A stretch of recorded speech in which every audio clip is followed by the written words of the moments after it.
The Telltale Heart by Edgar Allan Poe. Read by Jacob Wilson. True, nervous, very, very dreadfully nervous I had been and am. But why will you say that I am mad? The dis-ease had opened my senses, not destroyed, not dulled them. Above all was the sense of hearing acute. I heard all the things in the heaven and in the earth. I heard many things in hell. How, then, am I mad? Hearken, and observe how healthily, how calmly I can tell you the whole story. It is impossible to say how first the idea entered my brain. But once conceived, it haunted me day and night. Object there was none. Passion there was none. I loved the old man. He had never wronged me. He had never given me insult. For his gold I had no desire. I think it was his eye. Yes, it was this. He had the eye of a vulture, a pale blue eye with a film over it. Whenever it fell upon me, my blood ran cold, and so by degrees, very gradually, I made up my mind to take the life of the old man, and thus rid myself of the eye forever. Now this is the point. You fancy me mad. Madmen know nothing. But you should have seen me. You should have seen how wisely I proceeded, with what caution, with what foresight, with what dissimulation I went to work. I was never kinder to the old man than during the whole week before I killed him. And every night, about midnight, I turned the latch of his door, and oh, so gently. And then, when I had made an opening sufficient for my head, I put in a dark lantern, all closed so that no light shone out. And then I thrust in my head.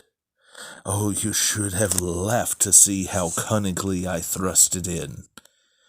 I moved it slowly, very, very slowly, so that I might not disturb the old man's sleep.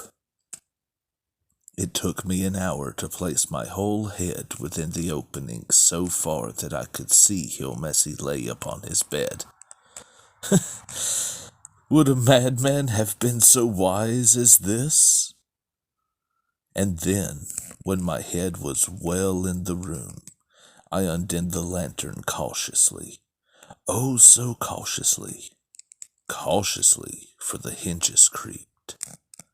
I undid it just so much that a single thin ray fell upon the vulture eye.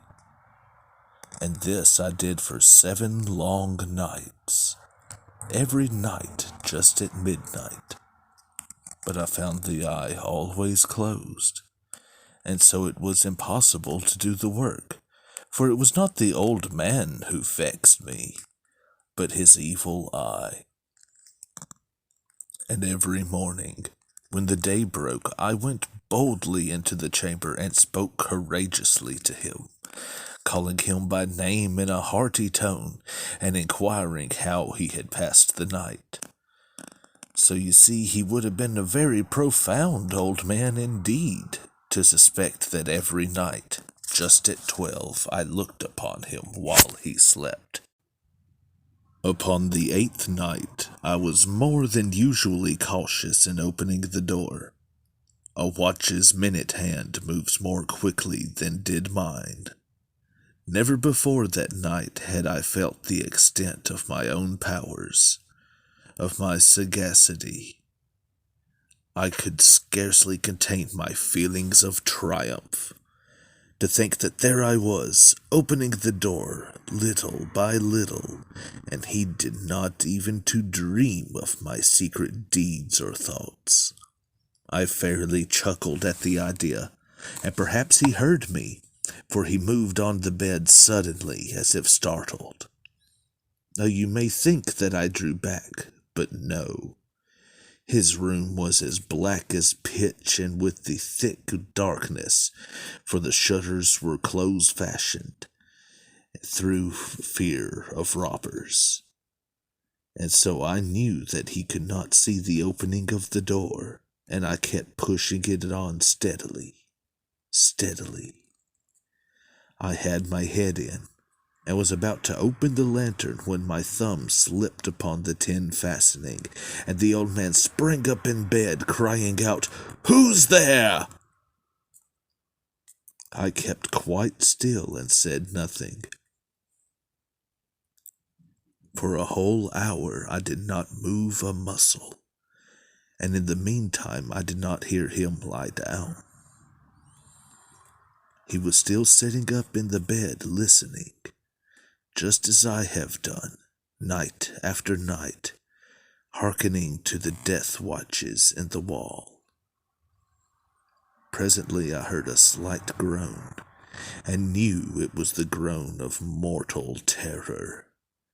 It was not a groan of pain or of grief, oh no. It was the low, stifled sound that arises from the bottom of the soul when overcharged with awe. I knew the sound well. Many a night, just at midnight, when all the world slept, it has welled up from my own bosom, deepening with its dreadful echo the terrors that distracted me. I say I knew it well. I knew what the old man felt, and pitied him, although I chuckled at heart.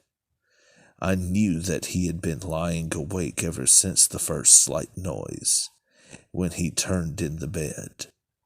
His fears had ever since growing upon him. He had been trying to fancy them causeless, but could not. He had been saying to himself, "It is nothing but the wind in the chimney.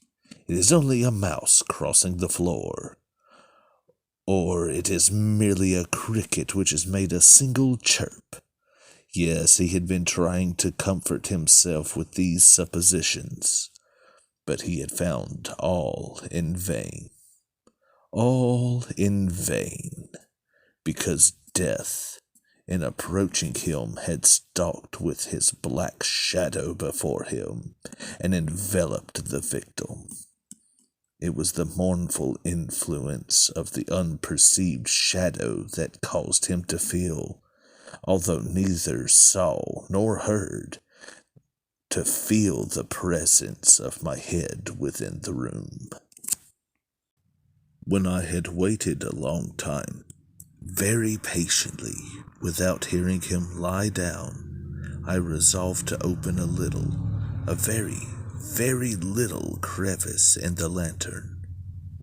So I opened it. You cannot imagine how stealthily, until at length a single dim ray, like the thread of a spider, shot out from the crevice and fell full upon the vulture eye. And it was open, wide open, and I grew furious as I gazed upon it. I saw it with perfect distinctness, all a dull blue, and with a hideous veil over it that had chilled the very marrow of my bones. But I could see nothing else of the old man's face or person, for I had directed the ray, as if by instinct, precisely upon the damned spot. And I have not told you that what you mistake for madness is but over-acuteness of the senses? Now I say, there came to my ears a low, dull, quick sound, such as a watch makes when enveloped in cotton. I knew that sound well, too. It was the beating of the old man's heart. It increased my fury. as the beating of a drum stimulates the soldier into courage. But even yet I refrained and kept still. I scarcely breathed. I held the lantern motionless.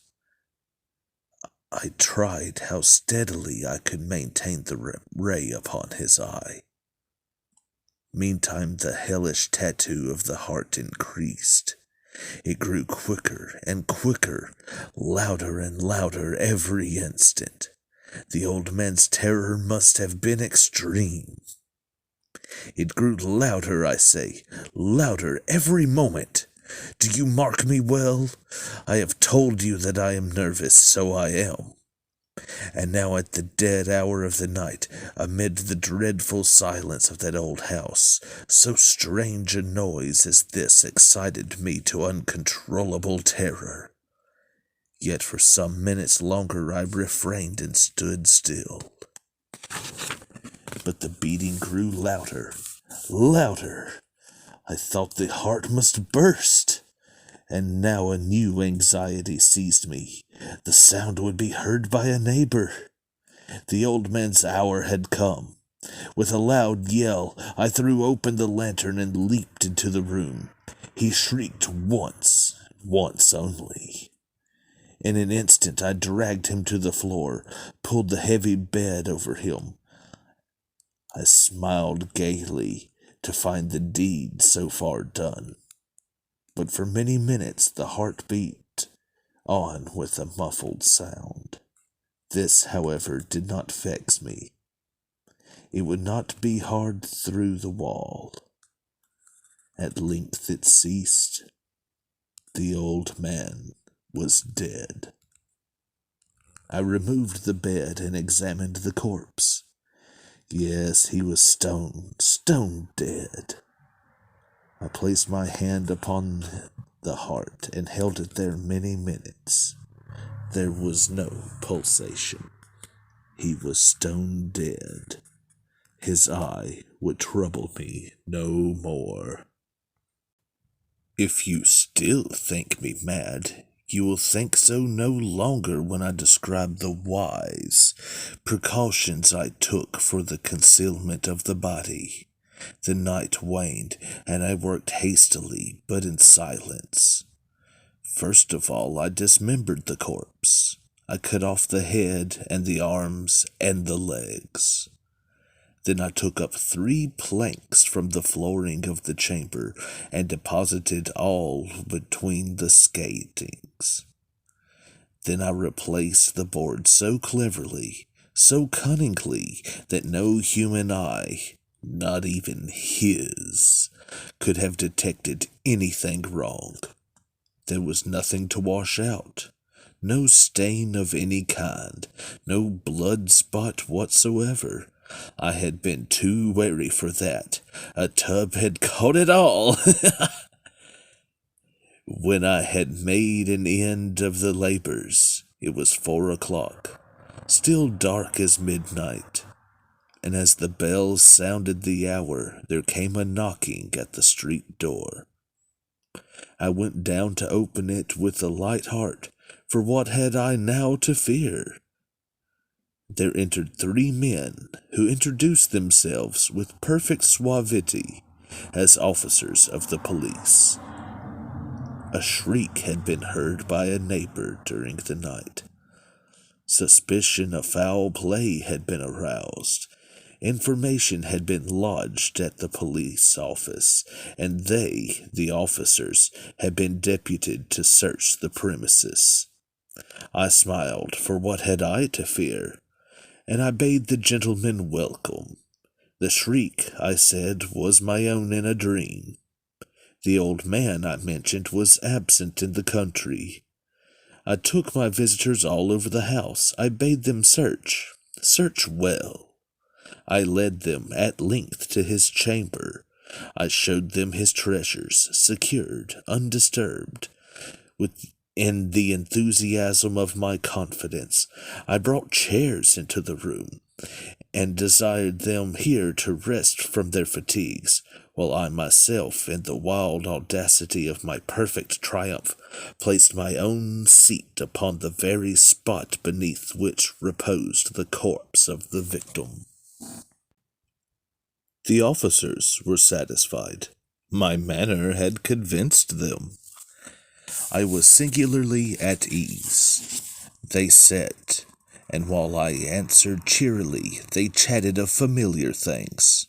But, ere long, I felt myself getting pale and wished them gone. My head ached, and I fancied a ringing in my ears, but still they sat and still chatted. The ringing became more distinct. It continued and became more distinct. I talked more freely to get rid of the feeling, but it continued and gained definiteness, until, at length, I found that the noise was not within my ears. No doubt I now grew very pale, but I talked more fluently and with a heightened voice, yet the sound increased. What could I do? It was a low, dull, quick sound, much such a sound as a watch makes when enveloped in cotton. I gasped for breath, and yet the officers heard it not. I talked more quickly, more vehemently, but the noise steadily increased. I arose and argued about trifles in a high key with violent gesticulations, but the noise steadily increased. Why would they not be gone? I paced the floor to and fro with heavy strides, as if excited to fury by the observations of the men, but the noise steadily increased. Oh God, what could I do? I foamed, I raved, I swore. I swung the chair upon which I had been sitting, and it grated upon the boards, but the noise arose over all, and continually increased. It grew louder, louder, louder, and still the men chatted pleasantly and smiled. Was it possible they heard not? Almighty God! No, no! They heard! They suspected! They knew! They were making a mockery of my horror. This I thought, and this I think. But anything was better than this agony. Anything was more tolerable than this derision. I could bear those hypocritical smiles no longer. I felt that I must scream or die. And now, again, hark! Louder, louder, louder, louder! Villains! I shrieked. Dissemble no more. I admit the deed. Tear up the planks. Here! Here! It is the beating of his hideous heart!